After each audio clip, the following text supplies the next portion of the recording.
Greetings, everyone. Keith here. Hoping everybody's having a good day, enjoying life, living life, loving life. We're coming at you today with an update from Tiffany Henyard, the mayor of Dolton, Ohio. One of the most insane corruption things that I've come across with these public officials, and I do not see for the life of me how this keeps continuing, how people can just let this go on. This has been going on for years. So let me drop the link here real quick, just in case anybody wants to jump up on panel. I will let everybody know my StreamYard subscription has ended. It's $240 a year, and I spent a year doing these streams with a subscription so people could join the panel, but it doesn't seem like too many people want to do that. So we're not going to update it unless people show a little bit more interest. Until then, we're limited to 4 people on panel, myself and 3 others. So feel free to join the panel if you want. And in the meantime, we're going to go ahead and get started with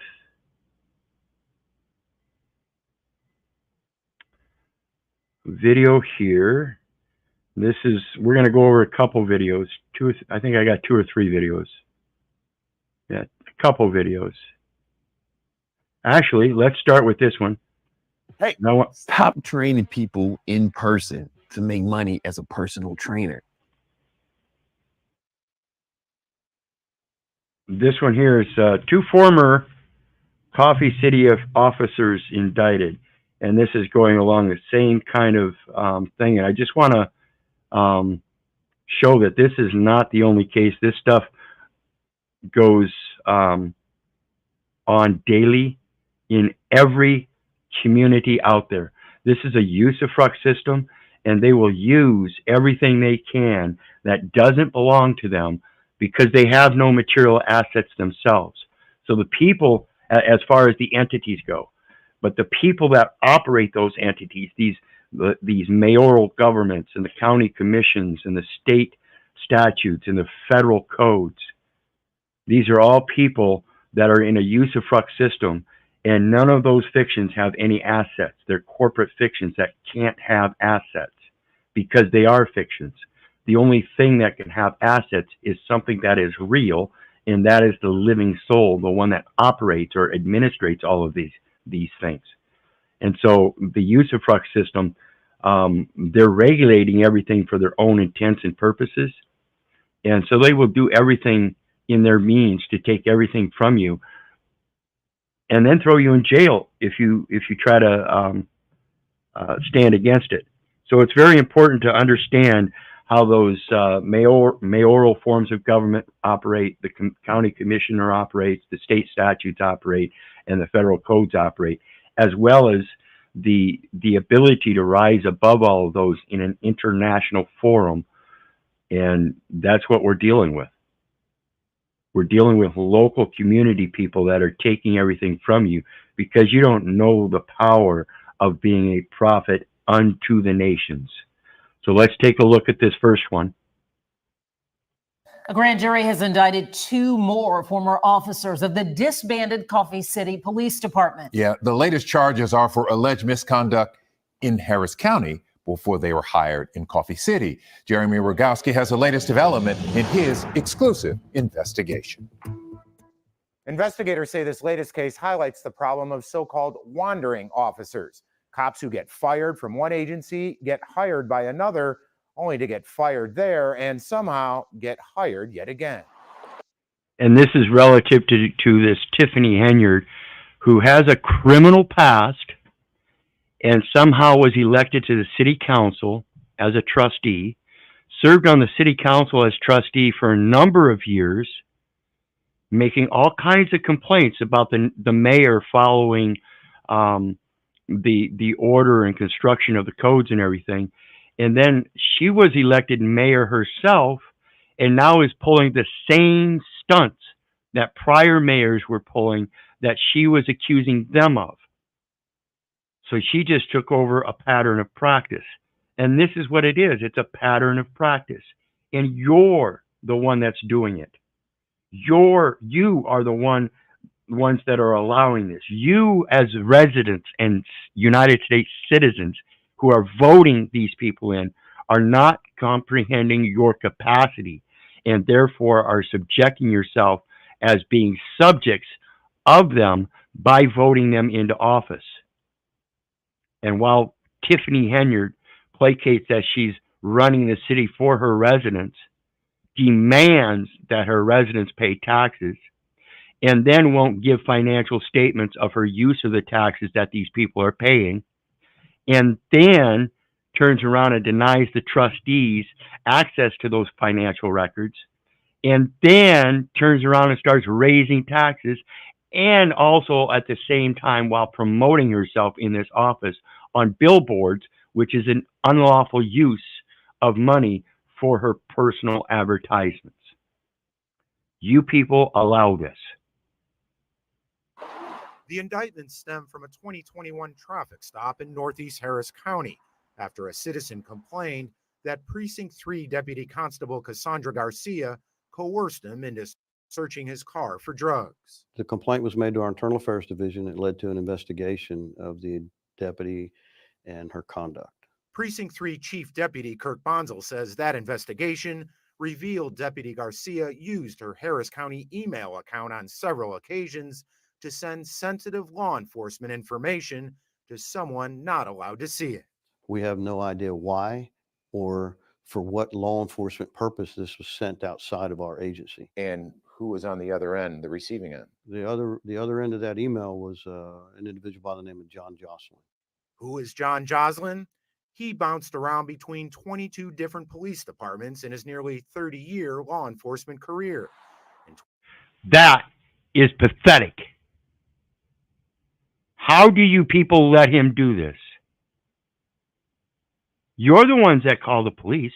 You're the ones that are dependent on their safety and protection when they're not even required to do so. They are a commercial enterprise, and they want your signature so they can run security schemes on an insurance program that you give them all the information for on that ID.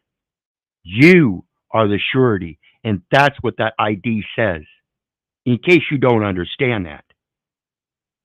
Again, you are the one that's allowing this. 2021, the city of Plum Grove hired him to reinstate its inactive police department, but court documents show he did not have an active peace officer license at the time he got the emails from Deputy Garcia. Precinct 3 fired Deputy Garcia and gave her a dishonorable discharge. But the very same day of her termination, John Jocelyn hired her on as an officer for the city of Plum Grove. But their service in the small town didn't last long. About 5 months later, Garcia resigned when the Plum Grove mayor fired Jocelyn for reasons including hiring without authority, failing to follow directives, and allowing Garcia to not return a city-owned patrol car. Amazing how much they think they own.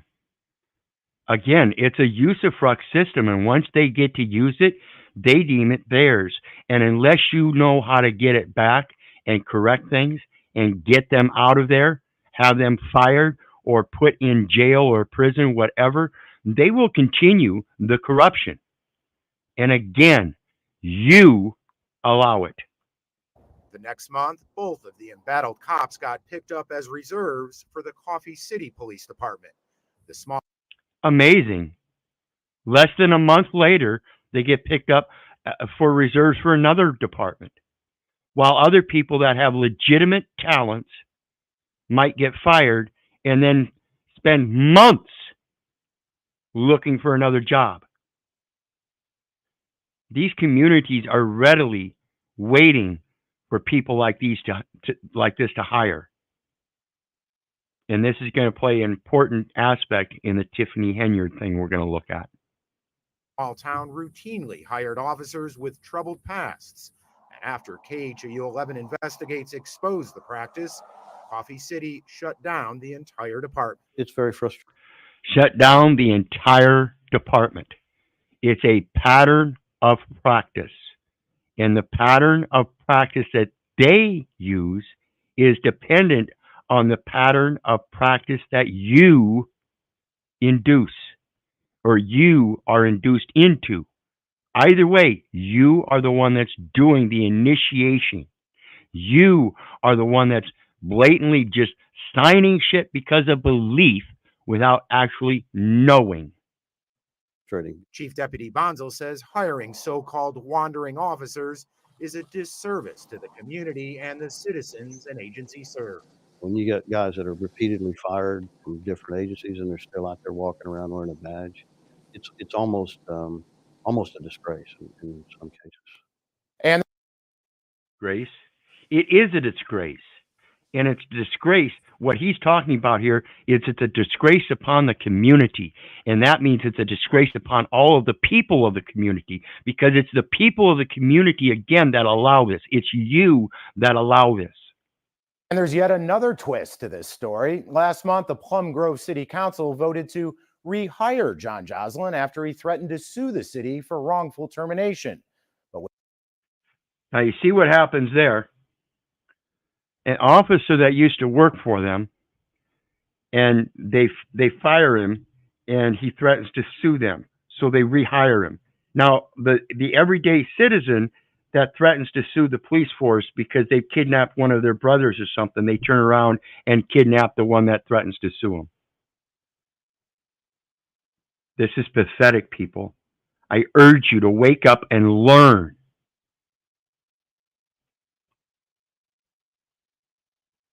With the indictment he's now facing, the city council will discuss his employment at a council meeting Monday night. Jeremy, I wonder, do either of these officers have any comment about the charges? Yeah, Glenn, they're both facing felonies for fraudulent use of identifying information.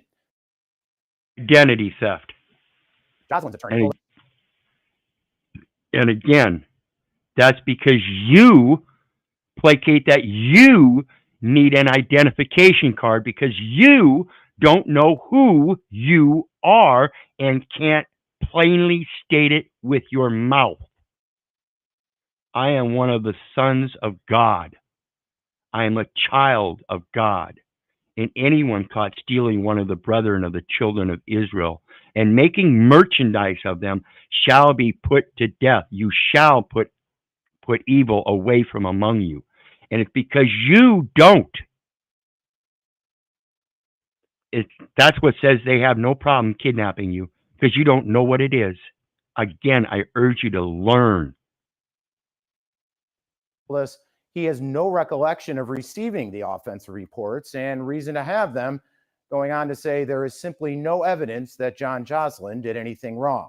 We reached out to Cassandra Garcia for comment and have not heard back, Glenn. All right.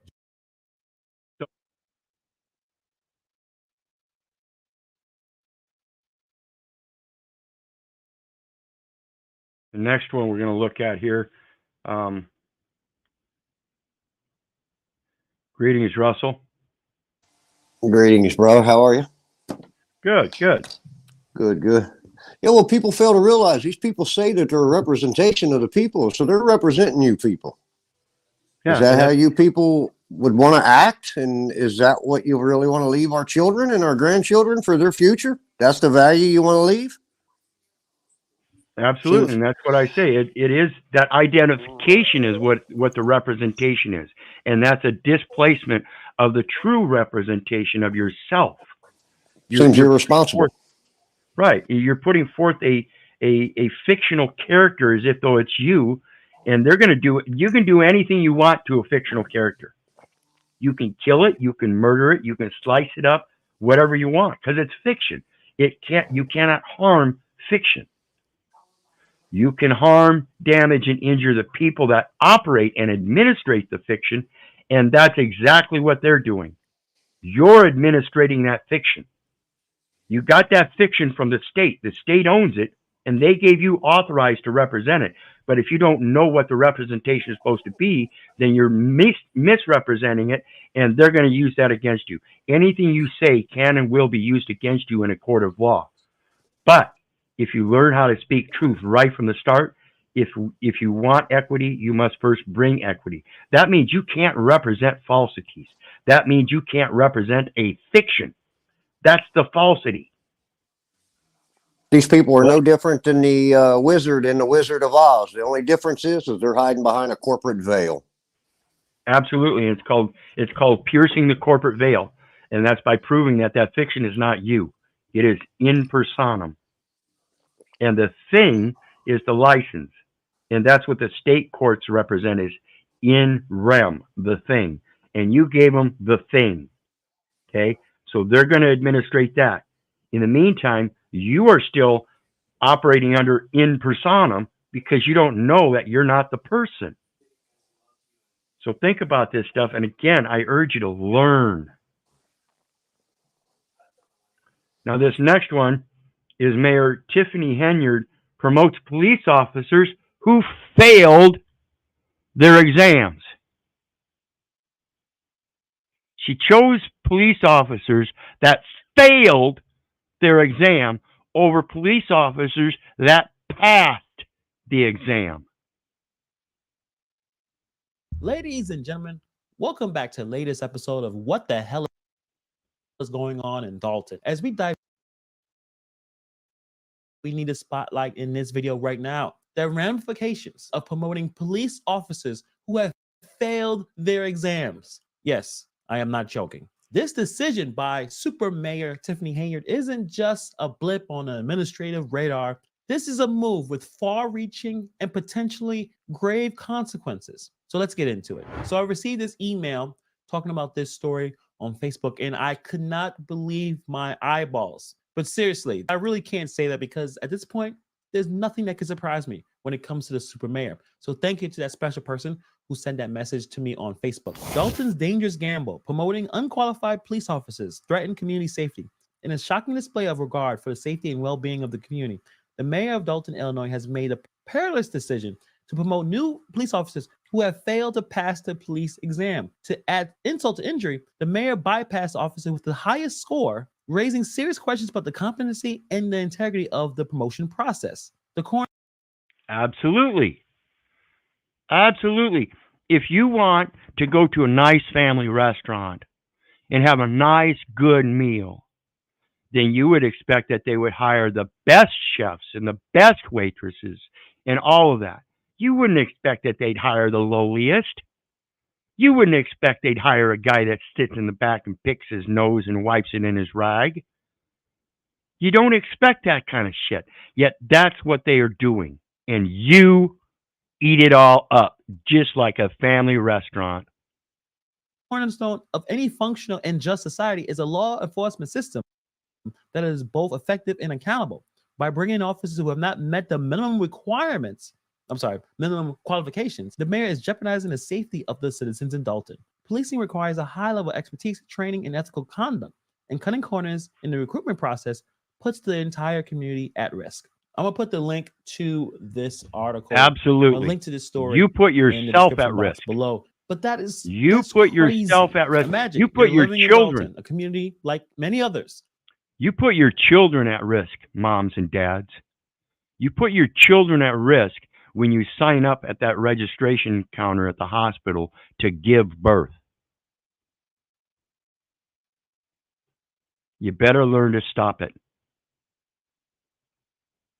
Where folks rely on the police for safety and order. Now, think about what happens when the officers patrolling your streets and responding to your emergencies are those who could not pass the basic requirements of their job. This is not just unsettling. This is downright alarming. But first, if you are unfamiliar with Tiffany Henyard, let's do a quick recap. So there's a lot of tension with Mayor Henyard and the village trustees. And I'm going to make a point now before we see it, but this is the gal we're talking about right here, Mayor Henyard, right in the middle. And she is not a mayor. She is a player. She's out there in public twerking and doing advertisements and dancing and partying and doing things you do not see normal politicians and community leaders doing. This bitch is playing a game, and you people allow it. Many of the trustees have been battling Henyard tooth and nail for many years. If department heads are told not to give us information and to see the mayor, then that's where we're at right now. Okay, so that's not a true statement.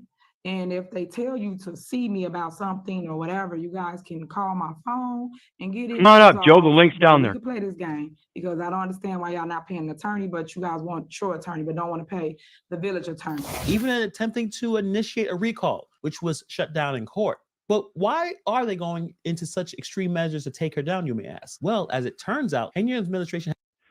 And real quick here, I want to make a note here. Jeanette says, gonna need a midwife. If the hospital doesn't record the birth, they are held liable or are in breach. The thing about this, guys, you got to remember, people, mankind, the human race, is the only creature on the planet that somehow seemingly believes they need help in natural birth. And that is the placation that they are held liable in breach. That's an insurance scheme. The liability lies nowhere. It's natural. If your child dies while giving birth, or even for heaven forbid, if mom dies while giving birth to the child, or even worse, if mom and child both die while giving birth, it's a natural process. It happens sometimes. There's nothing you can do about it. And an insurance claim ain't going to bring them back. Well, what I've seen, Keith, when I was looking into the master commissioner in the counties, the master commissioners have to have a SS-16 form, which is a certificate of election coverage under the Federal Insurance Contributions Act. That's where all these mayoral mayors and all of these people come from. And Absolutely. that master commissioner also is the record of accounting for that Social Security number, folks. Yes. Everything. Did you guys know that your public education system is a nonprofit organization, and that's what the lunchroom is all about? That's from the food stamp SNAP program. They get funded by that. And if you're a regular person in the community and you do not take upon welfare benefits or anything, just by sending your child to school, that is a welfare benefit. If you have a male child that goes to school beyond the age of 14, that is a welfare benefit. Why beyond 14? Just Because curious. that's when they start teaching young boys how to fire weapons for the military service. Which is It's part the of purpose of schooling to begin with. Yeah. Right. You're going to educate them in a military fashion to raise arms. And at the I age of pledge 14, allegiance to the Constitution, all that nonsense we had to go through. yep, Where was one of you absolutely. radical motherfuckers when I was in the 5th grade? Where was one of you radical motherfuckers to stand up and say, this is tyranny, Joe, don't do it? Where were you guys? I did. Joe, At I've 10 been years, saying it at, all along ever since you know me, bro. I know. yep, I feel at, I owe you an apology. You've been saying everything is a commerce system first day I met you. I owe you an apology. You were right. yeah, this is something I stood up when I was 10 years old. I'd just been adopted, and they put me in regular education school again. And 4th grade, the teacher was standing up there where we were learning about Columbus discovering America. And I stood up, wait a minute, no, you're lying, you're lying. There were people already here. How could Columbus discover America? And I turned around to the rest of the class and said, this teacher is lying. He's a liar. They Very sent me to good. the principal's office. Oh yeah, Oh. you can't when your little mind develops spiritually and can discern lies from truth and is been dependent upon that. See, I was in foster home Adults are gonna hate you, right? exactly from the time I was 5 until the time I was 10. I was in foster homes, and I didn't accept the truth from nobody because you ain't my daddy. That's Yes. where my truth comes from. And now that I become an adult and I realized, pay tribute to no earthly father, for there is but one Father which art in heaven. That clicked, and I realized that's been my whole problem. I've been seeking to put my family together all my life. And then when my adopted family disowned me, and I went through all this turmoil and shit, I realized it. No wonder it's been my fault. I've been seeking the wrong father Man, because everybody else was teaching me to seek the patronymical father. I pledge allegiance to the flag of the United States. No, Yes. you're not Yeah. supposed to pay that tribute. Yeah. Somebody's I pledge my allegiance to God and as a prophet unto the nation known as America or United States of America.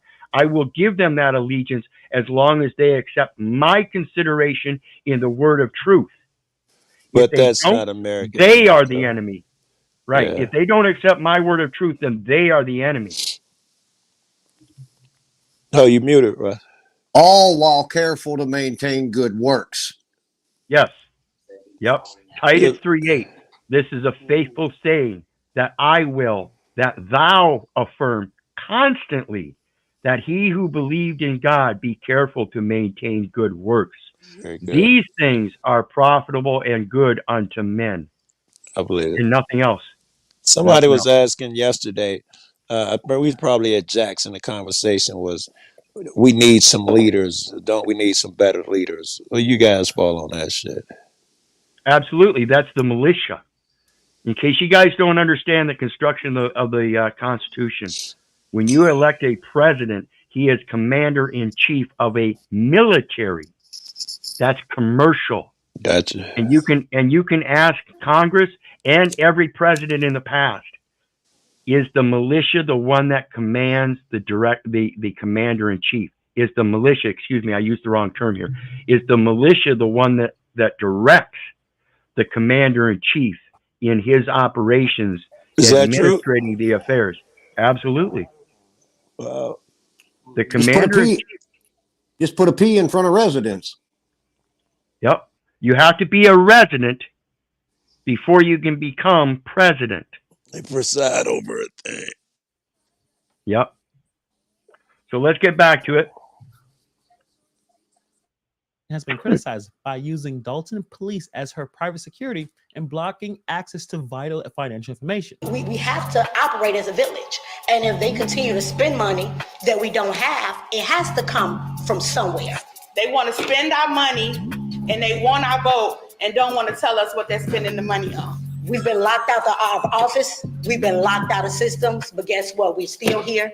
We're still going to do the work for the people. And if that wasn't enough, to add some financial drama into the mix, we're talking allegations of fraud and financial impropriety. Reports indicate that Henyard has been playing fast and loose with the village checkbook. She's been accused of issuing checks with only her signature, bypassing necessary approvals, a clear violation of state law and village code. That's why there's a lawsuit there. So according to the village trust.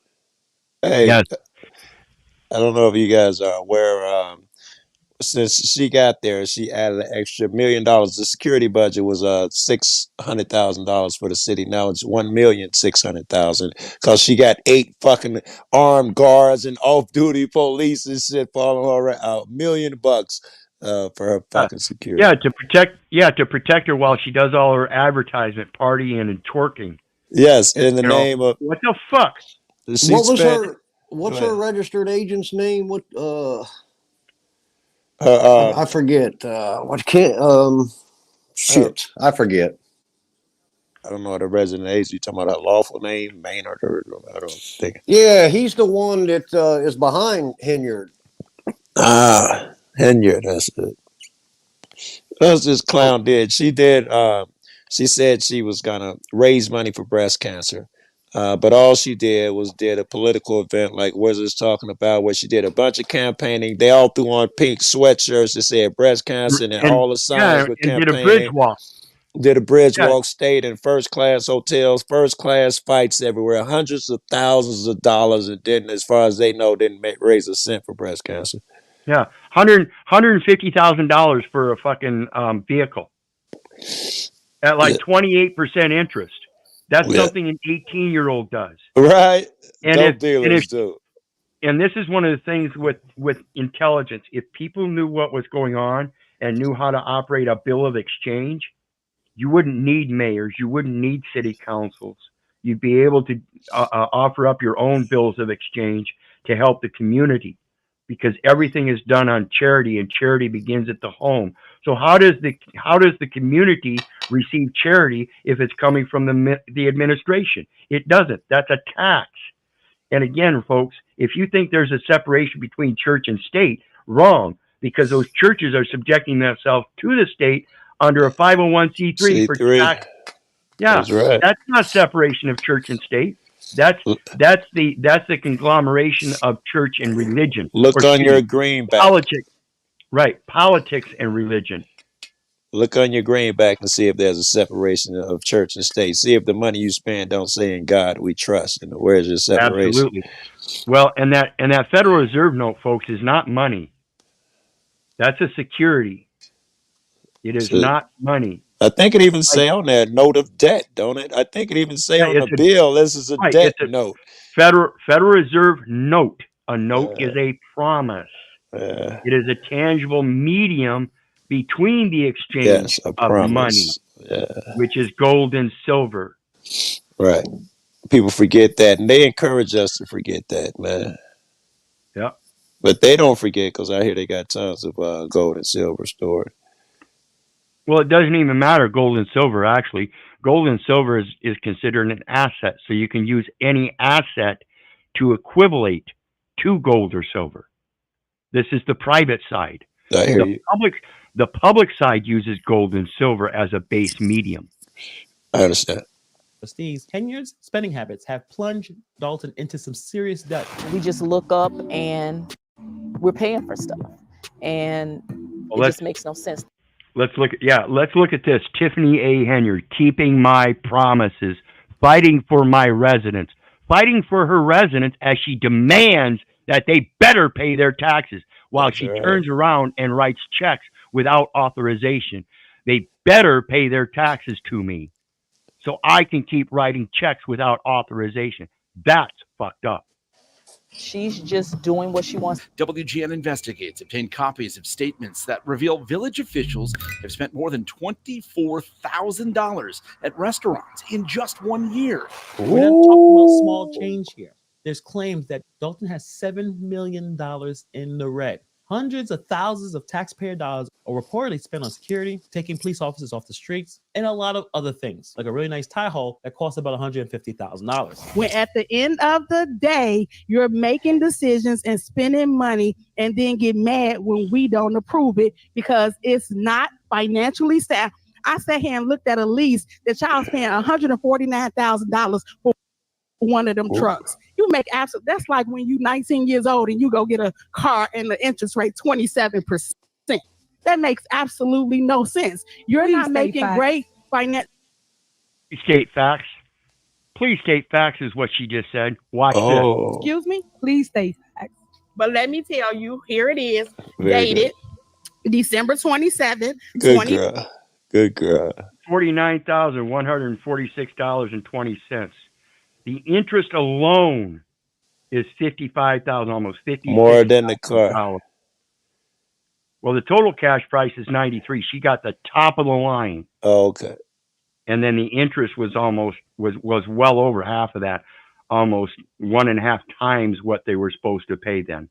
And again, folks, if you understand a bill of exchange, that $93,216.71 is supposed to be on credit, not money, not gold, not silver, on credit. HJR 192, Public Law 73-10, on credit. To the cash price of a 2023 Chevy Tahoe, $93,216.71. Interest and APR, $55,929. 55 stacks in interest. They only paying interest for 5 years before they even start paying off the car. $9.49. Total lease price $149,146.20. Tell me if it's not facts, because your signature is all on.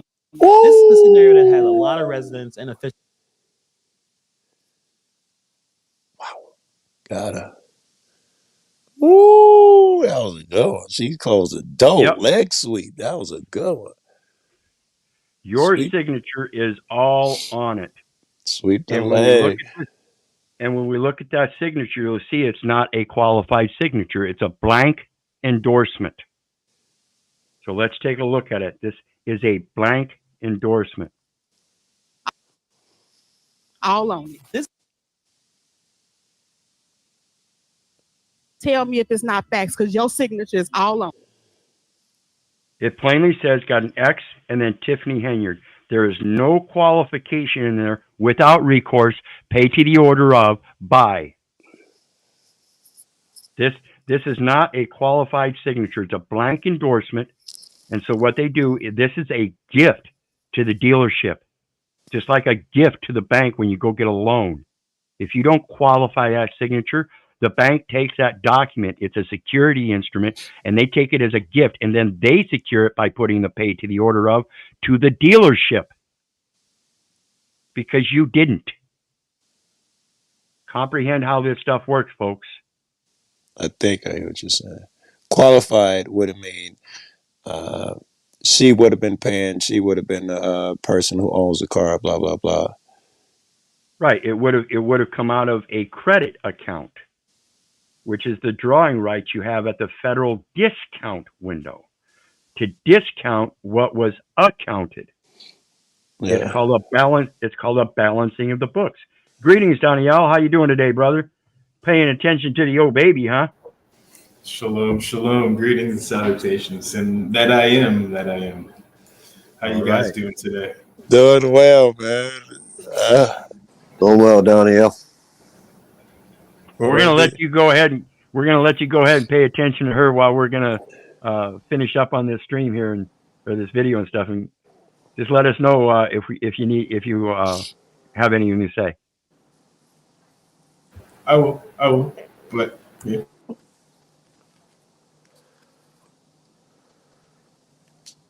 This is a scenario that has a lot of residents and officials and people all across the country ringing alarm bells about the town's financial health and public safety. Many people are accusing Super Mayor Tiffany Henyard's leadership style, comparing her to a dictator. Trustee Wyrd even goes as far as to say that working with Henyard feels like a mentally abusive relationship. So this is not just about dollars. It's about the morale and the well-being of those who tasked with overseeing Dolton's finances. But let's get back into the whole police. And I just want to make it very clear here, guys. Notice the color scheme here, and this has nothing to do with racism. It has to do with power and control. Okay. What's the color scheme? I see black and blue, like back the blue and black flag. That's what I'd see. Actually, right. That's like her friends and family. Exactly. It's her friends and family, which happen to be, of course, of the same color. It has nothing to do with racism. Okay. Despite the fact that you see nothing but the colored scheme here, it has nothing to do with racism. It has to do with power and control. I wouldn't have took that leap anyway, because all of her critics are fucking mostly black too. So I wouldn't have thought it went down racial wise. Well, yeah. If you go to, I imagine if you go to the statistics of Dolton, Ohio, they've probably got a high percentage of dispersion of the colored community. So, I believe it's Dolton, Illinois, isn't it? Yeah. Yes. Yes. Excuse me, and I've been saying Ohio. My apologies. Why I do that, I don't know. I'm kind of dyslexic. You know, it's not dyslexic, it's dyslexic. So. These things. So if you guys checked out the last board meeting that the Dolton trustees and the mayor had, she was celebrating the newly minted police officers. The problem is that there's a lot of reports coming out that some of those police officers did not pass important exams. This isn't just about a few extra badges being handed out. It's about the foundation of public trust in law enforcement. And a lot of people do not trust the law enforcement right now. Whether good or bad, that's just what's happening right now. Police exam, just like any other exam, serves as... And you got to think about it again, because this is a pattern of practice. The pattern of practice here of having a fraudulent or corrupt police department extends from the people that hire them. I would agree. Okay. So again, it's not just the police. It runs rampant throughout the entire system. It has nothing to do with race. It has to do with individual empowerment. The police are natural order followers. That's why they get the low IQ shit. The people who go there, they are expecting to follow orders. They are natural at it. So think like Keith is talking about, who's giving them these orders. when you go up high enough. There's going to be some politician who's ever putting the money into Chicago. It's a lot of mob motherfuckers just plugged with the it's street gangs now that's plugged with the police. And one thing I want to mention here, when it comes to these commercial venues, we're talking about the corruption, and that's always commercial. And with that, the qualified signature, what you're doing is giving equal consideration. Now let's take a look at the term consideration. Again, it's just like behave. That is not the proper pronunciation. It is behave. It's two words, right? Behave don't make no sense. Because they've been put together and combined. If you separate the two words, it's be, have. Okay? What does that mean? So let's take a look. Come together. Behalf? Right. To have and to hold. It's a matrimony. Okay? So now, let's look at consideration. It's the same thing. Break it down. C-O-N, which is a Latin prefix, which means with. Then what do you have? S-I-D-E, side. R-A-T-I-O-N, ration, ration. What is a ration? That's a military ration. So we read it backwards. Ration on the side of military. So you have ration with military. I thought con was the first word, and I thought con went right means with against. I thought it meant against. Like pro is for, con I was against. That is not what the meaning is. No, it means with. All right. With something ration. And ration, why you make that leap to military rations? Other people have rations. It's all military. It's all military. It's military lingo. That's where it stems from, military. Yep. Okay. Mm-hmm. Let's see. We're still under Admiralty law, so we got to go with the terms and conditions of military. I need that to explain to me better too at some point. With, together. Con, Latin prefix meaning. The Latin prefix con means right, with. I appreciate it. Together. Yes. Okay. So that makes, okay, like for instance, conflict. With flict? I don't know. Right. Yep. Con also means to guide, doesn't it? To guide a ship, give orders for the steering of a ship. Like the that's con as a verb. You would have to show. Well, we could look it up in etymology, I guess. Let's do that real quick. That's what I was looking at. To guide a ship, give orders for steering of a ship. Yeah, I have the con. You have the con. I hear that in movies. Number it's 2, also you negotiation. Have the con. Star Trek, you have the con. Con as an action is to guide a ship, give orders for the steering of a ship. So to give orders of side rations. You see? Steering of a ship. To guide a ship. That's naval. That's naval. That's admiralty. With ration. Yep. So let's go back to it.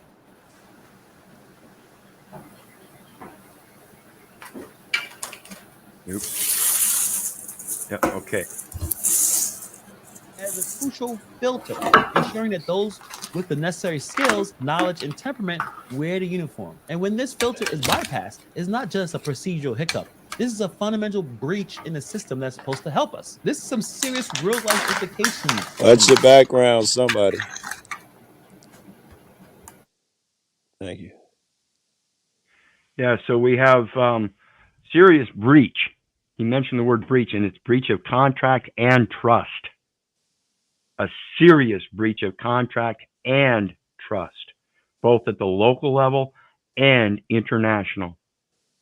First, there's the issue of competency. Policing is a complex, high-stakes job that demands a deep understanding of law, critical thinking, and the ability to make split-second decisions in life or death situations. And these officers have none of that. None. And you will hear them say repeatedly in depositions, well, I don't really know the law. Oh man, I'm Fucking working on one pathetic. now.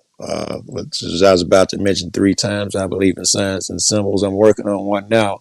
It's the deposition of I forgot what this clown did.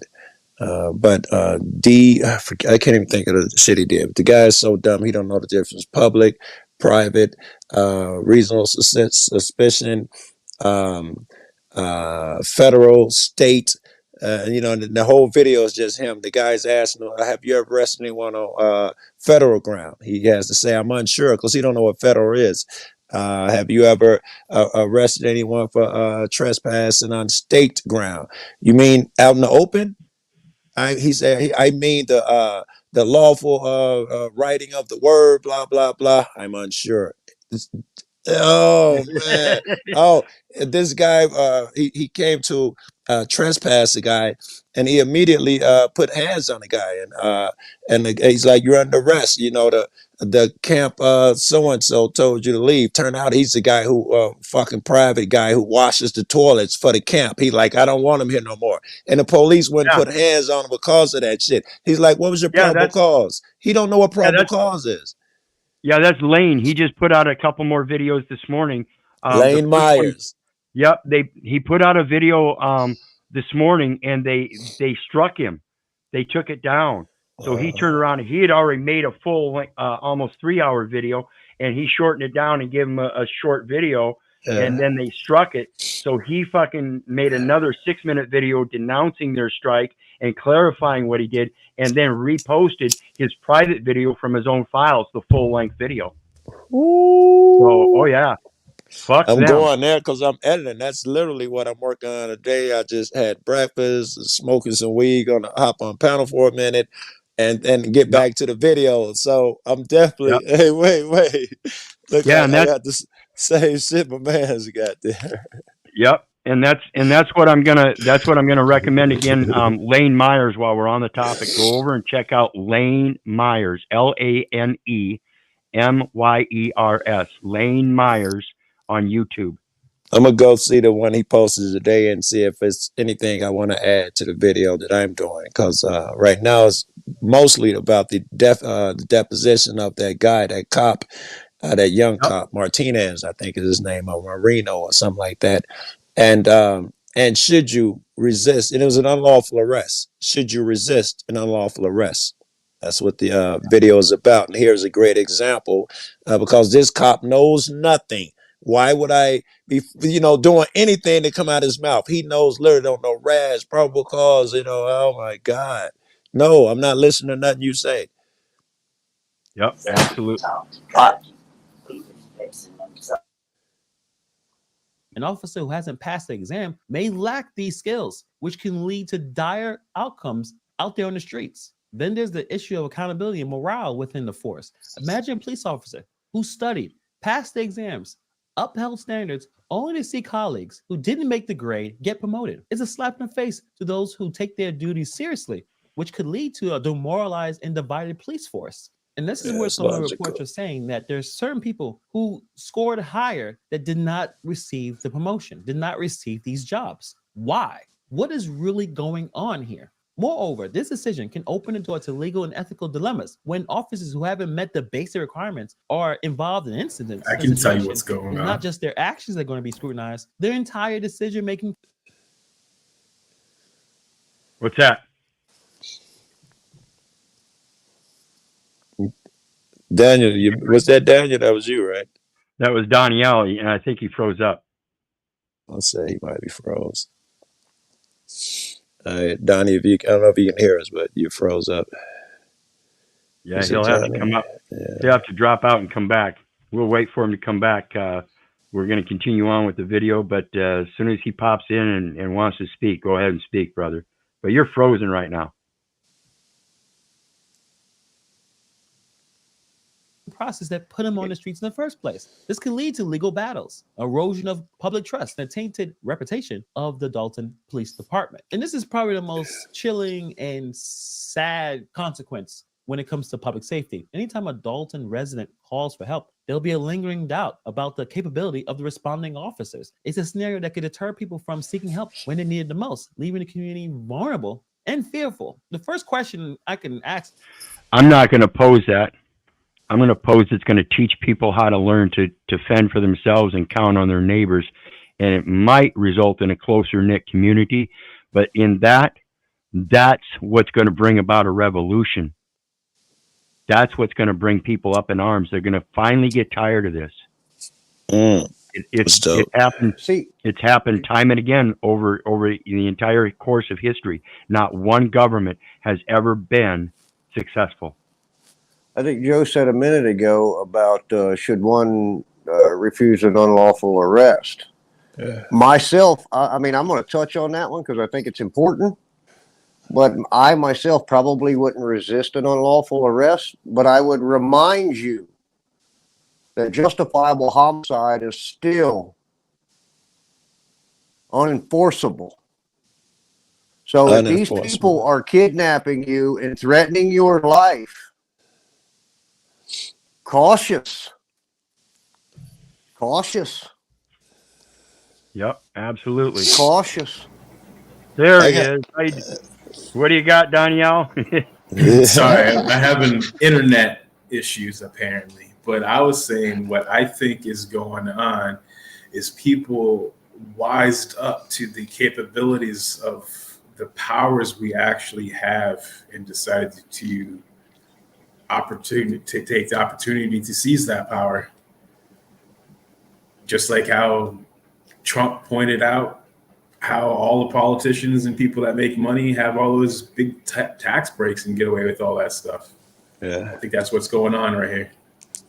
Yep. And I think not only that, I think it could also be a possibility, a plan, so that they were paid to do this so that they can be as outlandish as they can be, so that when the powers take the step in to take that power away from them, saving us. They're saving us. Yeah, and going to make it much harder to take. I think that's what's going on right now. We're going to beg for them to take power because our powerful people are run amok. You take power. Yeah, I see it. Yep. Mm-hmm. Now, Moonbug's got a thing down there, and this is a perfect question. This is the coffee bean case. I can't remember the guy's name, but he realized the difference between money and cash and all that. So I'm going to show you a definition. And this goes to, in what species do I have to pay, Judge, if there is no money? I don't know what species is. So this is coming from 7 U.S.C. 2012, which is agriculture, where an agriculture definitions define animal includes man. So there's your species in one sense. And when it comes to these negotiable instruments, species, on the other hand, is a coupon. Coupon means any coupon. Stamp. Do you get it, Joe? Stamp. Do you understand, people, why I'm so big on stamps? Type of certificate.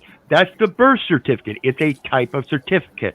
Authorization card. That's the Social Security card that they give you after you fill out the SS5. That attaches to the birth certificate. That is attached to the statement of live birth that your mom gave.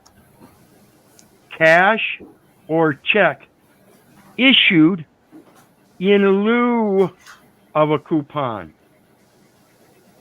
So a coupon can be a stamp, a type of certificate, authorization card, cash, or checks are coupons. They're coupons.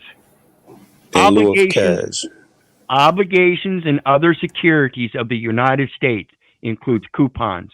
And you'll notice one of my big things in that same section is there's a perfect little statement in there from comma to comma, all lowercase, and it says stamps and other representatives of value. I see this as under subsection G of something. Perhaps whatever section it's under, it is only talking about what happens in Walmart or the back room of a so-and-so. This is agriculture, 7 U.S.C. 2012. All right, agriculture. All right. As used in this chapter, the term access device means any card, plate, code, account number, or other means of access including point of sale devices such as your computer, your laptop, your iPad, your phone, that can be used alone or in conjunction with another device to obtain payments, allotments, benefits, money, goods, or other things of value, or that can be used to initiate a transfer of funds under this chapter. So let's look at 15 U.S. Code 1602, which is foreign commerce, foreign trade. And this is another set of definitions. It says definitions and rules of construction. And we go down here and it says the term credit card means any card, plate, coupon book, or other credit device existing for the purpose of obtaining money, property, labor, or services on credit. It's all credit. It is not money. You obtain money, property, labor, or services on credit. And that credit is spiritual credit. Yes, it's the merits. Merits means spiritual credence. This is, if you wish equity, you must first bring equity. That means you must bring the spirit of the word and not the letter of the law. You must bring the intent, not the projection or reflection or obverse interpretations. It must be true to form, the living soul, wherein God formed man of the dust of the ground, and when he breathed the breath of life into his nostrils, man became a living soul. The identification identifies a man. It is still a person. So let's go back to the video. We'll finish up with this one, and then we got another one.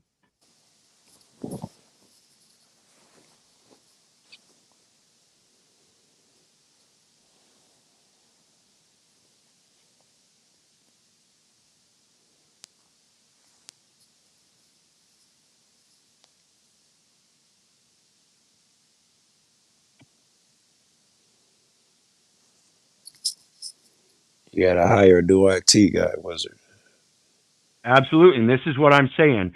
If you're going to hire these people through, greetings, John. If you're going to hire these people in these political corporate positions, you are the one that's enabling them. If you don't want corrupt people, do not vote them in. Know their history. She had a criminal history before they voted her into trustee office. And then she served on the trust as trustee in that office for 8 years. Then they elected her mayor, and then she flipped the tables on them. Can you imagine those 8 years? Sound like she was pulling some Machiavellian shit. She was, dividing the current mayor and the current council and taking a leadership in the council. Like, we need to do this. I'll take charge. She was setting herself up in that position from the yeah, start. and she was saying that, talking about the old mayor in the same capacity. If these people are talking about her, saying, well, you have to bring forth the financial statements so we as the trustee can approve them. And she was enforcing that shit while she was a trustee. Now she's flipped the table and she's violating every last thing that she stated as a trustee during the 8 years. She learned all about the corruption and the ins and outs, and now she's playing that game. It's pathetic. So let's get back to the video. Oops, wrong one. She even doing shit that the previous mayor would not even done. That signing her own checks and that shit. She's taking it to a new level. Absolutely. She's not putting it before the trustees to see if they'll approve it. She's just bypassing them totally, and then won't give them access to the financial reports so they can oust her from office. She was locking the office down so they couldn't hold a meeting. Well, our forefathers didn't have such a place. They went out to a local bar, and then the next time they met, they would maybe meet at a church. The next time they met, they might meet at one of their houses. They didn't have a public office place. It was just a public office holding. It was a capacity. It wasn't a place. Gotcha. I understand. Surprising to me anymore when it comes to this mayor and the things that she's doing. The only thing we can do is continue to report what's going on. She's getting more national attention. We need to continue to hold her accountable for these actions and keep. Hey, we can need you to continue holding. We need to continue holding all of them accountable. can Period. you play something off my channel? It's a short I did about that mayor. If you go to my channel, Can bring you it. can you Joe drop it in? Cool. Just type in Joe Cool. I'm popular enough. I should pop right up. And go to the shorts. You'll see her face in there. It's timely for this. You're gonna crack up. It's about one of those trips she took. All right, keep going till you see her face. There she is. Yeah. You make almost $300,000 between your two elected I do not. positions. I do not. I don't know where you got that number from. We got it from her own village and township record. There she goes, Mm-hmm. dancing and partying, dancing and partying. As you heard me speak today in my board meeting about, I do not handle that. Some of those charges are for you, though. No, sir. You didn't go to Las Vegas? Mm, Caught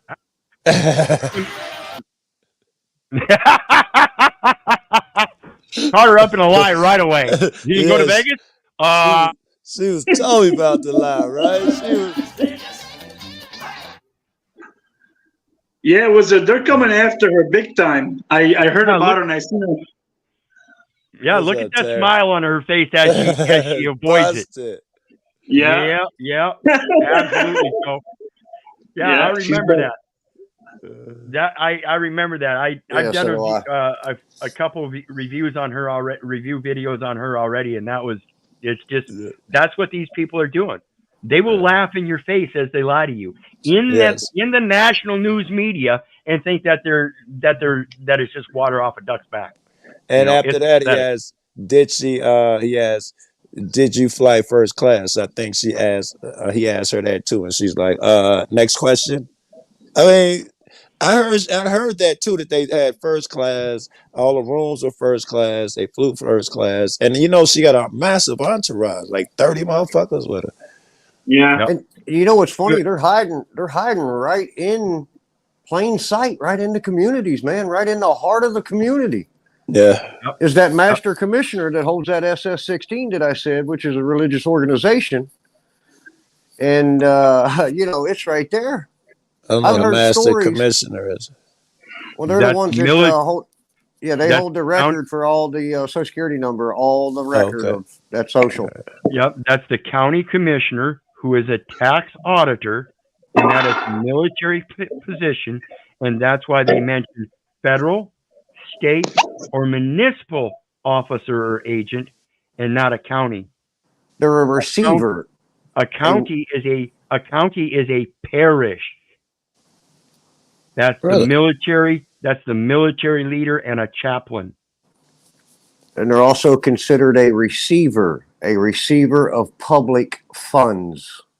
Yep. Okay. Now I would assume the conversion is right there with that master commissioner within the court system. Yep. And that conversion, I'm going to address Daddy's GPT. Does the definition of coupon as you laid out apply throughout the whole USD or only as it pertains to that title? Let me explain something to you. Yeah.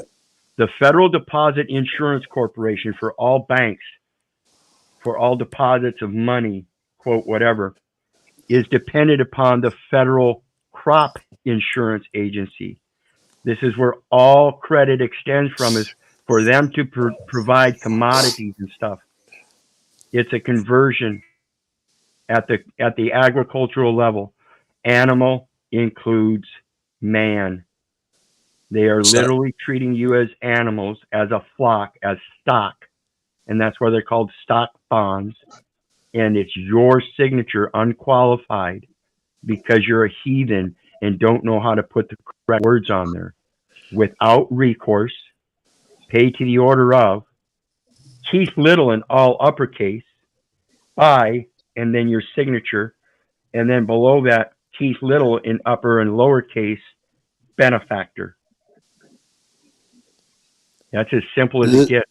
Is that why the Social Security card you guys talk about? That's what they're trading. That's what represents us. Is that what you guys are so big Absolutely. into?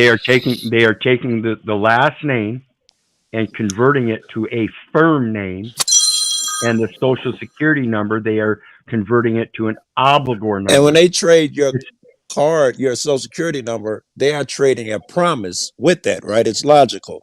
Right. If they're giving them a name represents you, they're saying you're going to do something. Right? They're giving them a promise of something. Yeah. Right. And that conversion of the Social Security number to an obligor number, and it's identified in their codes. It's logical. The obligor is responsible on the obligation. It's If logical. the obligor is identified by a number, then why are they saying you are obligated? Is that master commissioner the gatekeeper and the underwriter? The obligor, listen, it's real simple. If the obligor is liable on the obligation and the obligor is identified by a number, then why are they holding you?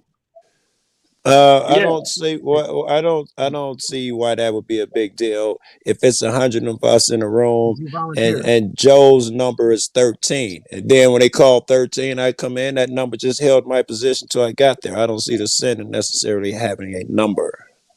No, it's not a sin in having the number. It's a sin in the use of the number in commerce. Isn't it conflict of interest? That's in commerce rather than on credit. UCC 3-402B.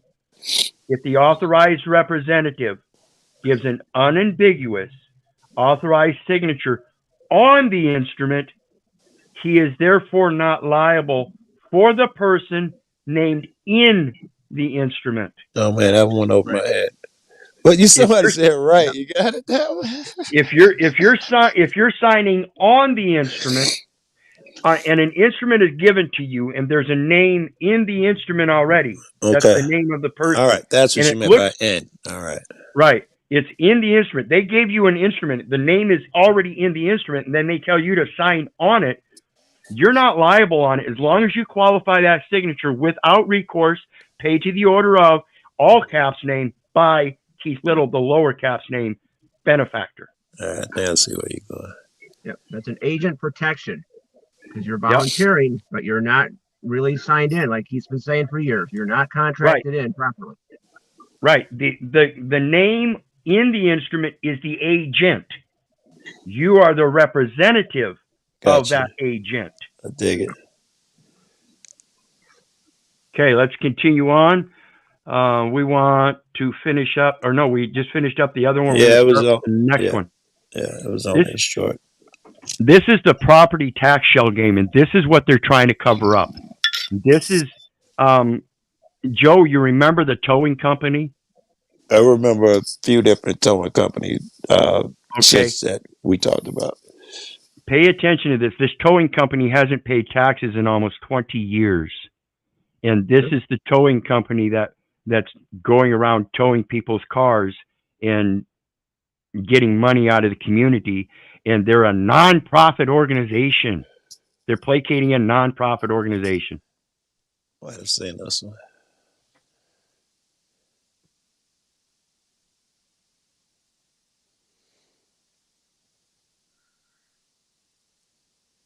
Oops. Somehow I lost my screen share. Let me get it back.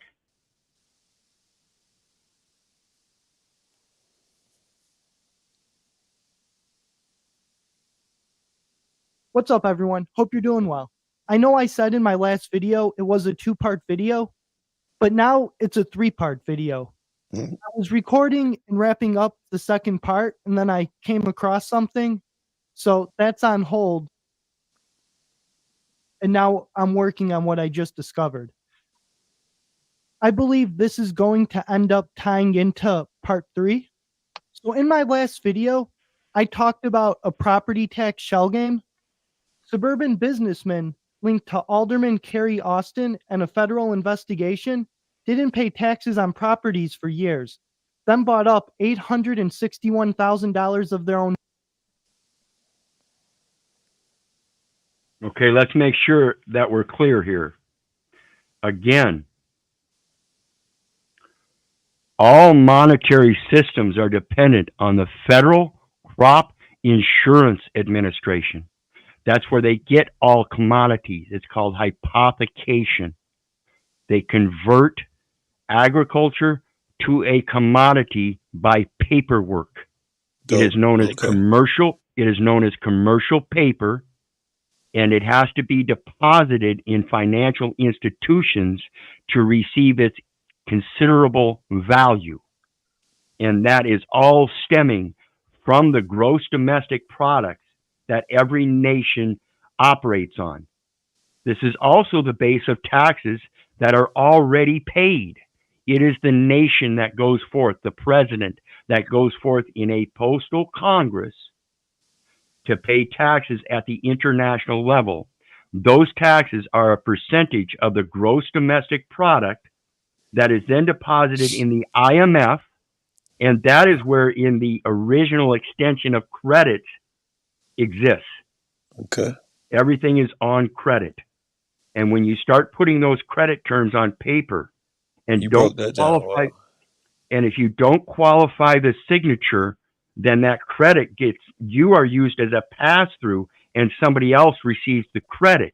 So when we think about what you put out returns back, that's circulation, and it's supposed to be your credit. If you gave credit to that document, it should come back to you.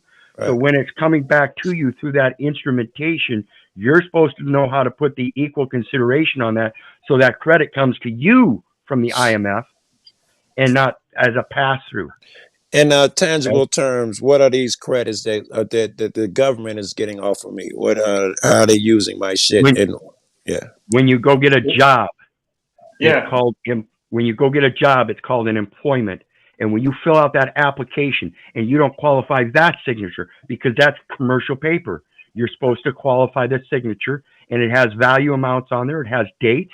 It has everything of a bill of exchange. And if you don't qualify it, they will use your credits and pay you for your labor. Now, when you get a check, you pay Social Security and federal insurance contributions. Those are put to the Social Security every quarter. You get so many credits. Those are known as insurance credits, and they go unclaimed. Oh. That's where your credits exist. All you got to do is claim the credits. Again, that homemade stamp, prepaid postage indicia, because you already have credit. They're already on account. And so you convert the number on the back to show the direct routing. That's a direct routing to the credits at the IMF. Anybody else fucking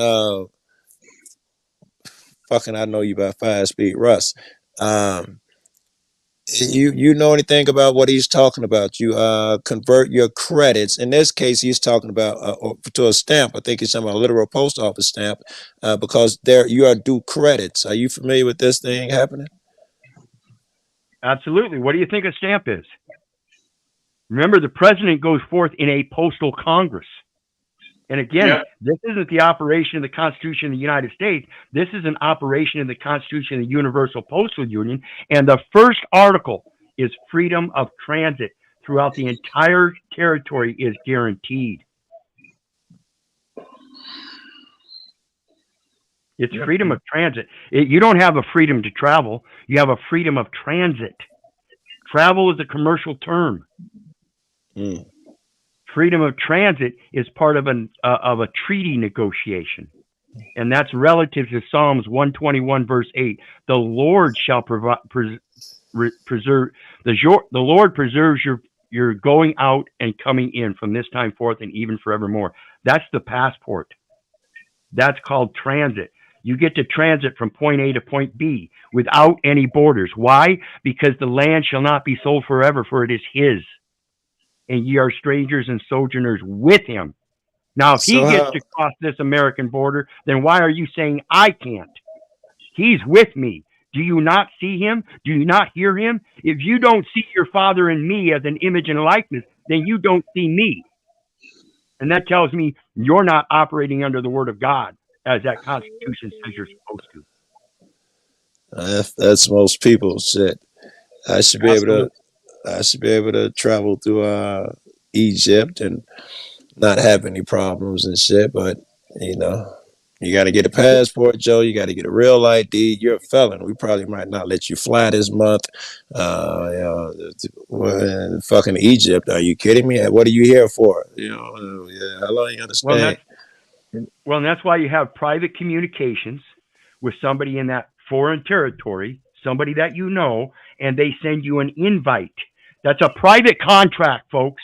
I don't care who the fuck they think they are. You cannot interfere with a private contract. That was dope. Is anybody backing them up? Because all this shit sounds logical to me. I don't want to be out on the He's limb.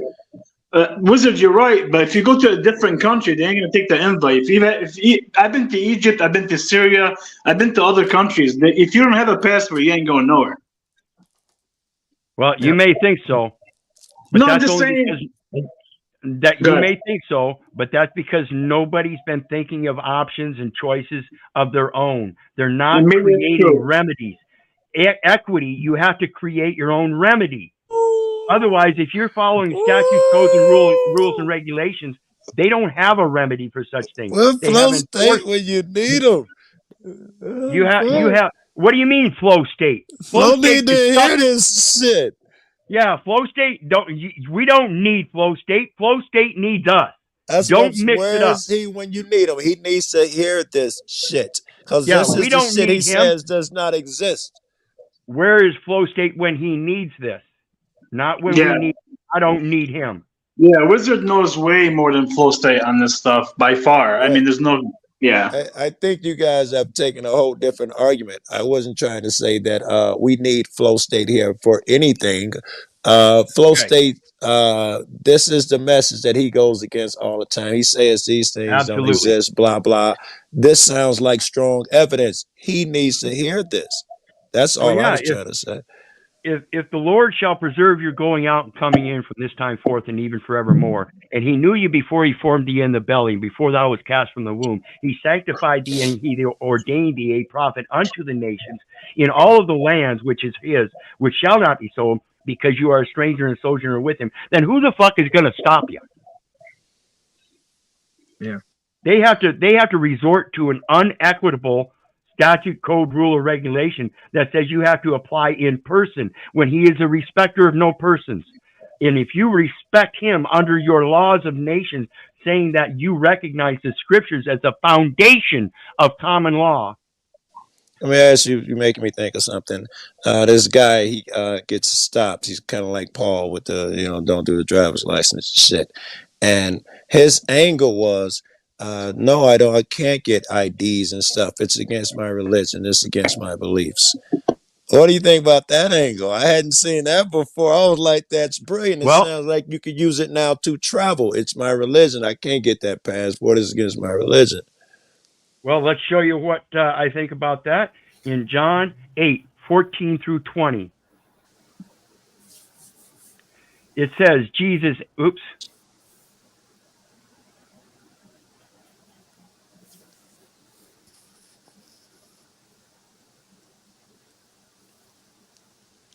Come on. While he's reading that, Joe Cool, I can say that they don't care about your religion. I was recently arrested not too long ago, and I was forced to swear in, even though Matthew 35 says not to swear in. John 8:14 through 20. Jesus answered and said unto them, though I bear record of myself, yet my record is true. For I know whence I come and whither I go. Again, Psalms 121, verse 8. But ye cannot tell whence I come and whither I go. Ye judge after the flesh. I judge no man. I judge Very their words, good. like I've always said. I judge not you. I judge the words you use. Very good. And yet, if I judge, my judgment is true, for I'm not alone, but I and the Father that sent me, because he is a sojourner with us. It is also written in your law that the testimony of two men is true. Romans 13, verse 8. I am one that bears witness of myself, and the Father that sent me beareth witness of me. Then they said unto him, Where is thy Father? Jesus answered, Ye neither know me nor my Father. If ye had known me, ye should have also known my Father. These words spoke Jesus in the treasury as he taught in the temple, and no man laid hands on him, for his hour is not yet come. You cannot deny the scripture. Like I said, folks, every last one of their laws, statutes, codes, rules, and regulations was based in scripture.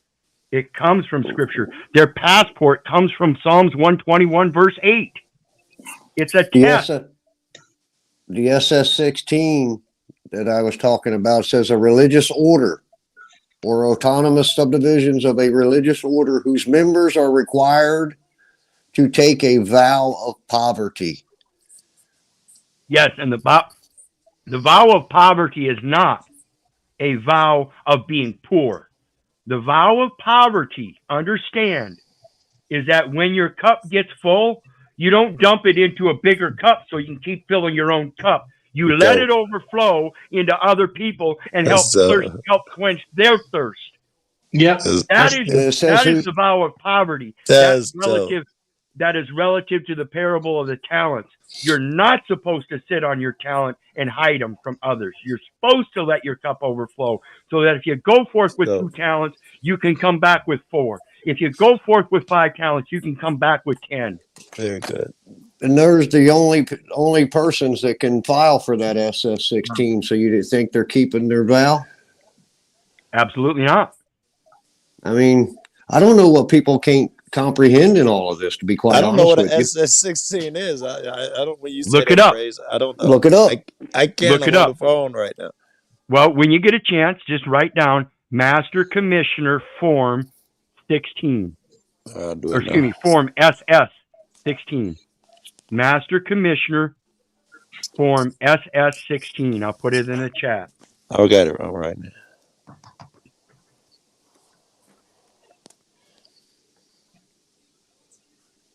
Okay. Now let's get back to the video, because this is the one we're going to get into the taxes and the towing yard scheme.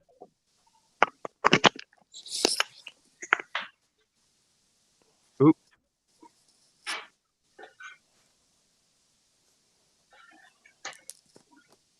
For $26,000. And this is from 2019 from the Chicago Sun-Times. Now, what made this story from 2019 so interesting and relevant to today is this address right here, 1415 East 142nd Street. The owner, Mako Properties, has a company, 995 LLC, which is a donor to Tiffany Henyard. But on top of that, they haven't paid property taxes now for what appears to be almost 20 years. This property... Recognize the towing company, Joe? I recognize the story and all of that shit. This is the towing company that took business from the other towing company that now has a suit against this towing company for doing so.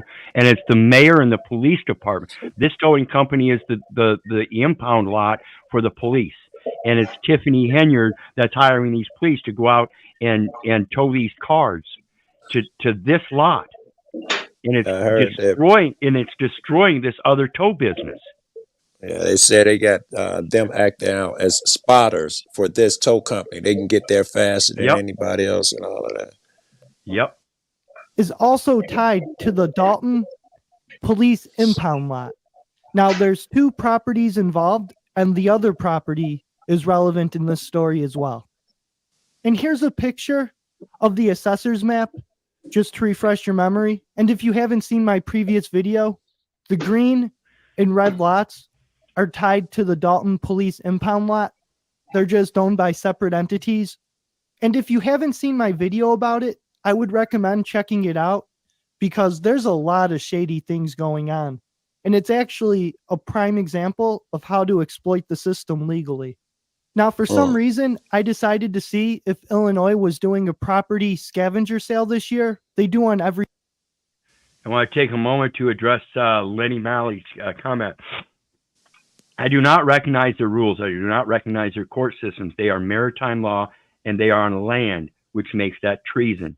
And all these commercial transactions are called privateering. So the Admiralty maritime law is law of the sea. And by the post, those are inland marine installations, an extension of the Navy, and it's the Global Postal Trust Services. That's why you cats be harping on that maritime law, because naval laws would be different from whatever the other law. What the other law called? It's removal of the common law, the law of the land. And that's what they're denying the people, is the common law, which is merged with equity. Okay? Equity was merged with common law. That's your solution. They're using statute. Statute is not a jurisdiction. You have 3 jurisdictions: civil, criminal, and military tribunals. There is no such thing as statutory jurisdiction. Statutory is letter of the law. Jurisdictions in actuality go by intent. Every 2 years. And what that is, when you don't pay your property taxes, they auction off the debt to the highest bidder. And instead of owing the state, you owe someone else now.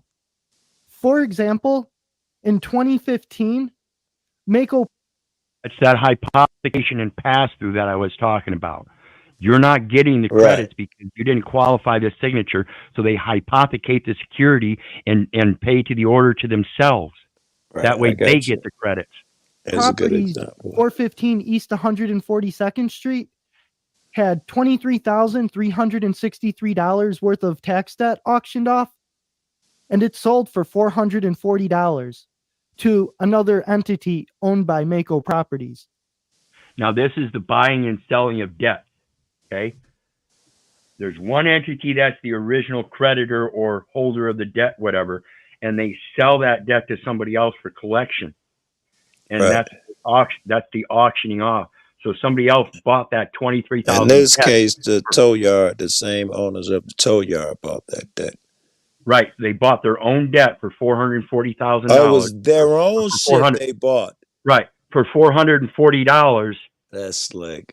Right. And now they're going to transfer the credits to pay off the debt, but any excess credits they still get. So now they got extra money. Right.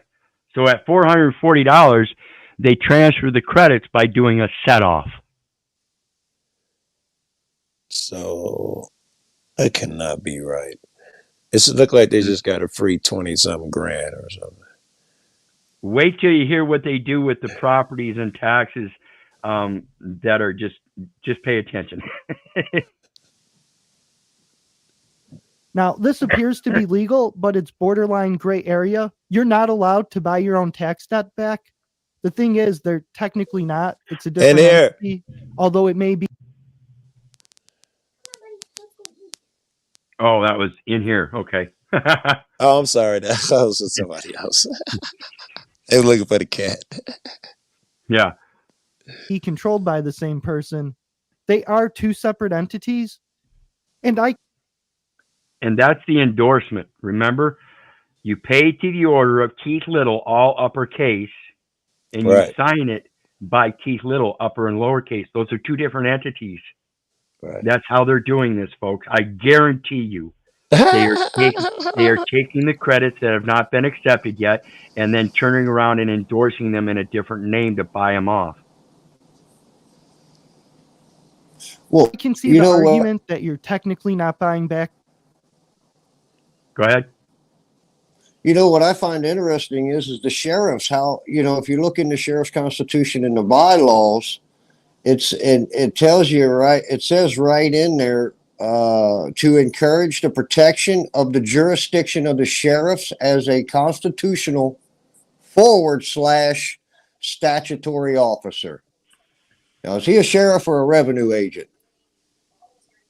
Well, see, and that's why they use that / Again, it's a substitution, just like the last name, firm name. When I showed you on that document, financial index from the court, it says / firm. That means they can substitute one for the other.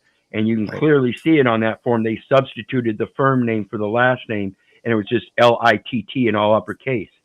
They also substituted the social security number with the obligor number. That's what they're doing in every case. Yeah, you're holding an office. Right. They're substituting the situation, or substituting things because you didn't qualify it. That means they get to substitute their name for yours, their number for yours. They're doing it in every case that you do not qualify that signature. Interesting. Your own debt. I actually think it's pretty genius, just like some of the other things they were doing.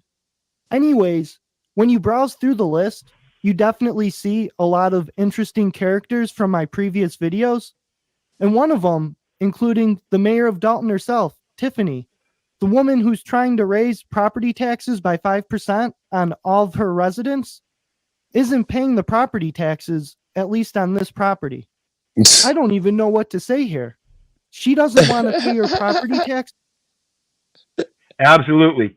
How ignorant is that? You're going to demand that your residents pay me my taxes, yet she's not going to pay the taxes herself. Y'all better have my money. I think that's the record she was playing when she was telling them, y'all go pay them taxes. Y'all better pay me my taxes. Y'all going to bring me my money. Yeah. It's fucking pathetic. Don't make me send out the boys. She wants to raise property taxes by 5% on everyone else? Huh? This is the property We right got here. no picture, It's a vacant residential lot. Including taxes, she owes about $2,070, just slightly under that.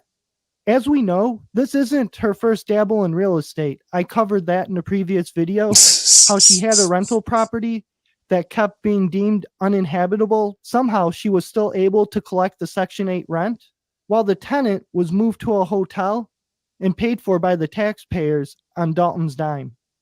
Now, when you scroll through the list, you see a lot of interesting players. You see Mako Properties and Elizabeth Williams. And as we know, that's the entire Village of Dolton police impound lot, 1409 and 1415 East 142nd Street. So it appears the Village of Dolton gave an impound contract to people who don't even pay their taxes to the Village of Dolton. You know, the Village of Dolton is giving them contracts to make money. They make that money and then don't pay the property taxes when they're conducting their business. Now, there's And this is what I would file a 14242 on. Evasion of trust, evasion of tax payments in trust. Let me pull that up real quick. IRS form 14242. But it's the tow company that's evading, and it's not the government is helping them, but it's the tow company that's evading. Right. Abusive trust tax evasion schemes. Hold on, somebody asked me, do I have Who an gave attorney? the towing company their license, Joe? Hold on, I gotta see something.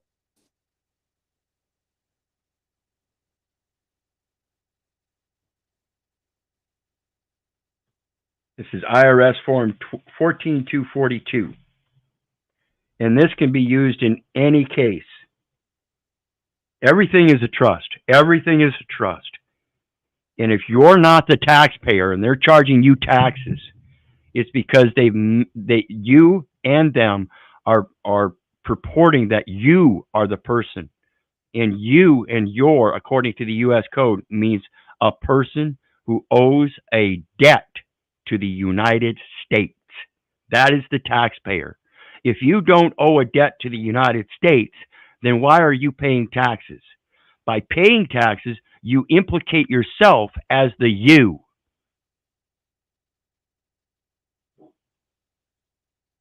Let's go back to it. There's a couple other names on here too. Like we see Patricia, for example. That's the owner of George's Towing, the woman who's suing the village of Dolton because she can't get that business license. And then if we look down, we see an Alex T. Pecule, and that's a person with the same last name as the owner of GTS Towing that's now bankrupt, of GTS Recovery that was recently dissolved in December of 23. They both shared the same address, and who was also the same owner of GTS Towing in Indiana, which was formed right before GTS Towing in Dolton dissolved. I know it gets confusing. Then there's one more name on here, and they're on here quite a bit. We see a Bobby Coleman. Bobby owns all of the properties starting from the 025 parcel, going all the way down. And it basically ends even with the JTS Recovery / GTS Indiana lot. Here's an image of the Dolton Police Tow Yard and then the Bobby Coleman lots. Now, he owns both lots, the white and the green. The green lot does have a JTS towing sign, so he does appear to be tied to them. And then the other lot, it has a very old faded sign on it that says police something. You can't make it out, so I'm not sure if that's tied to JTS or not. And this is the satellite map again, just for reference. And everything highlighted in green is what's behind in taxes and may be auctioned off. Now, this raises a couple questions. Is the property tax shell game still going on? Are Mako Properties going to buy that 415 East lot back again for the fourth time for pennies on the dollar? Then we have to ask, has the same thing been going on with... And I want to address again, Lenny Malley. He seems to be a knowledgeable neighbor, and absolutely, taxes are to be freely given. Tax comes originally from the term T.I.S., which means gift. You give gift freely. Is that anywhere written in law somewhere in their law? I don't believe so. They do not have the definition of taxes as a gift, and therefore, right. Yeah. But it comes from T.I.S. as a noun means a 10th part. That's what tithe comes from. It's 10th. Okay. Right. And you pay didn't give 1/10. money either. You gave food and such. Right. That's how I think. I do give bread. Like if anyone I see on the street corner, I get them bread. But I try to give up myself and do shit myself. And that's how I be like, yeah, I did my tithe by helping this person or those people. Yes, and it can be done in physical labor too. I do both. And so it doesn't actually mean a 10th in tax. It Right. means a gift. I do that like, I don't know, just doing shit for, cutting the neighbor's grass for them or anything like that. I consider that shit me putting in my little portion to help other people. Right, and it has to do with merits again, because again, he who this is a faithful saying that I will that thou constantly affirm. He who believed in God, be careful to maintain good works, not profitable works. So your intent isn't supposed to make profit, but to have a good effect. Praise God. GTS Towing, JTS Recovery, and GTS Indiana, along with Elizabeth Williams, I tie all them together because they share the same address.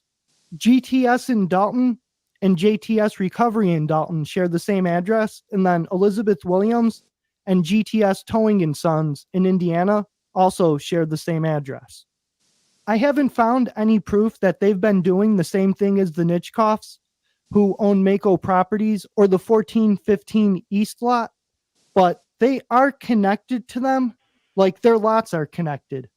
And then when you look at the GTS Towing bankruptcy, and then how JTS Recovery just dissolved in December of 23, it really makes you wonder if they're doing the same thing. Now, this leads a lot of questions to the village of Dolton as well. Like, aren't they supposed to do due diligence before they hand out like a police impound contract? And when they hand out these contracts, aren't they supposed to make sure that they make money, it's in their best interest, and the citizens benefit? How do the citizens benefit from entities getting a police impound contract and then never paying the property taxes and stuff? So how could she justify raising property taxes on the citizens when she doesn't even make sure that her donors or the entities the village awards contracts to pay their taxes? How does And that's why they're trying to push the tax increase, because again, it's a capitalist system. So they're going to capitalize on everything they can, period. And again, Daddy's GPT says, would you look at 26 USC 7806? And I've looked at it many times, and that's why we come to these kind of discussions.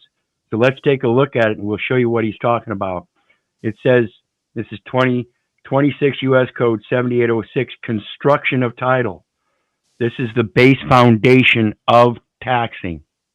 This is the base foundation of the code. It's the construction.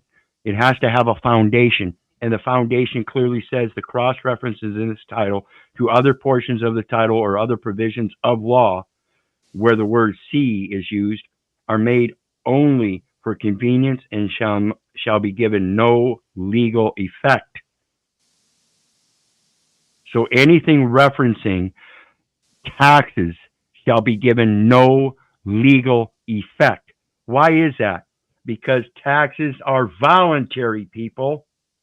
They're voluntary. So when you pay taxes, it's a gift to them, and you have to understand this. I didn't understand that code you just showed. The foundation of the tax code is given no legal effect where referenced to other sections of the code or law. Because it's contradictory. It's contradictory because the law is required, whereas taxes are voluntary. Taxes are not law. That's dope. I'll be asking you again for that shit. All right, I'm screenshot it. I got it. Does that make any sense? Make it make sense, Tiffany. And then as far as her not paying all of her property taxes in the village she's the actual mayor of, and not to mention she's the supervisor of Thornton Township.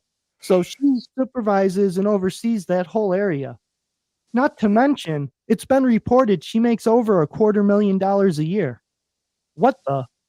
And then you have to ask, because she's had failed businesses in the past, we see the property tax shell game going on with her donor. Is she pulling the same thing? It's a legitimate question. I'm not accusing her of that, but is she? I mean, look at how she milked Good Burger. Look at the whole rental thing. Everything she's involved in, she appears to have some sort of extra angle. So there has to be an angle here. There just has to. Damn. Because there's no way a woman making over $250,000 a year can't afford to pay a $2,000 tax bill. Come on now. Anyways, I just wanted to get this out before my next video because I believe it's all going to tie in. And how crazy is it that I was just talking about this shell tax game and all the failed businesses with the police impound lot, and then we find out the entire police impound lot hasn't paid their taxes and aren't up to date. Just insane. Especially. Yes, it is. It is pure insanity, folks. Pure insanity. And I want to address Lenny Malley. Because if you guys don't know my story, and you don't understand the passion that I speak in, when you see that, I get angry.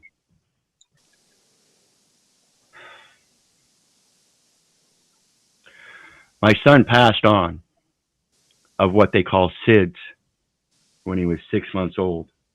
What does that mean? Was it? I'm sorry. My son passed on. My son passed on of SIDS, sudden infant death syndrome, when he was 6 months old. And had I known back then what I know today, I would have never given him the vaccinations. as I know it today, I firmly believe that that was the problem. And I'm going to tell you, driving to the neighbor took me to the hospital, and on the way there, I'm trying to breathe the breath of life back into my son. The very gift that God gives us. That's right. To be able to emulate him in that image and likeness. That's nice. Saying that we are redeemers. Saying that we are supposed to redeem our brothers and the land. And the one thing I couldn't do for my son. So yeah, I'm angry. Can I ask how Very long angry. after the vax did he develop complications? He died 2 days before my birthday. We buried him on my birthday. How 6 long? months. How long 6 after months. the vax did he develop? Almost immediately. Okay. It was just a couple days prior to that. All right, gotcha. Yeah, I'd be thinking the same thing. Yeah. And so yeah, I'm very angry about that situation. I have to be able to forgive, though. I can't go at them because I really don't know the truth. But I do know deep in my heart that no matter what happens, again, it's my fault. I'm the one that thought we should vaccinate him. I'm the one that didn't understand physician, heal thyself. I'm the one that didn't understand that God gives us instructions to follow her laws and not the statutory laws. I'm the one that didn't understand that I'm a man of the land, which is his, and I came from that land. I'll go back to that land, and during my entire journey in this world, I am with him and he is with me, whether I recognize that or not. This is the cognitive dissonance. This is what the problem with the public education system is. They put you put your children in that public education system and destroy their spirituality. Go ahead, Joe. No, I was looking at I'm zoomed in on his weed plant up there. I thought he was trimming the same one. He got different plants and shit. Okay.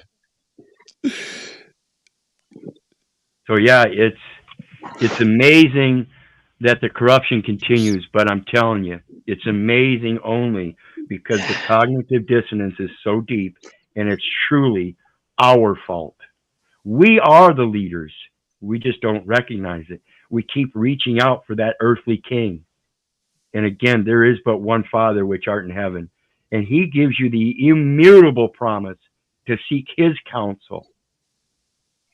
And that's what we're destroying. We're seeking the counsel of public education system to bring our children up in ideologies that are totally false. I urge people, please, please, please, stop.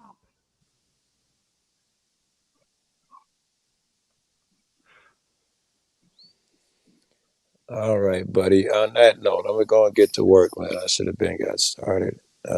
This was great, Wizard. I'll be by. If I ever see you doing one of these, I'll be by. Catch Yeah, me. Wizard. I mean, yeah. Thank you. We'll see you, Joe. Yes, thank you.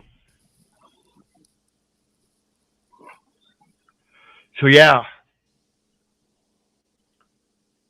it's still hard to talk about. I know, Wizard. It's tough. Still hard to talk about. It's still hard to hold back. Not because of my son, but because of the vision I see this world coming to.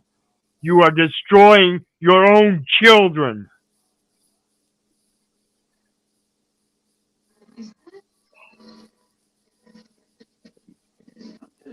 See the message. I'm obliterating you, but we already knew that. No, see, it's not about the message. It's about the medium he used to draw on our face. It makes sense. You know what? Sometimes I see, I actually think a change is really coming. So it ain't for nothing. I do believe. I'll never stop. Me either. Again, it Me is either. not my child. It is not your children. We are all children of the Most High. Yeah. Anybody else with any Absolutely. words on the way out? Anybody else with some words on the way out? I just end as I usually do. Be the change you wish to see, people. And within that change, always remember popularity without a positive purpose is valueless. I love you. Many blessings. Love you, Keith. Thank you, brother. Have a blessed day. Anybody else? Thank you. Thank you, Keith. Thank you, John. Yeah. Have a blessed day. Yep. Wizard, we love you. Stay strong, brother. And I'll see you on Paul's or tomorrow. Thank you, brother. Be blessed. Yep. You too. Stay strong, Wizard. If you need anything, just let me know. You too, brother. We missed each other yesterday. I had the link and everything ready for you. I don't know if you didn't get that email or what, but I sent it to you. When I checked this morning, it's in my spam. So I never said I got an email. Okay. And that's something else I'll mention real quick here, folks. If you go through my email, you send me an email and I get it and I send you back something back, check your spam, because with a private hybrid email, it may not want to send it to your regular folder. It sometimes will send it to spam folders because it's a private hybrid email. Okay. So if you're expecting any communications from me, always check your spam. And with that, folks, I'm going to put you guys in the back. We'll go ahead and chat after the stream. And with that, folks, I want to thank everybody for joining me today. Again, I ask you, stop volunteering to the idiocy. And with that, I want to thank everybody for your support. There's a PayPal link down below for anybody who wants to share some love. Be sure to hit that like, share, and subscribe button. Get this information out there, and let's get this show on the road. Get off your asses and do something.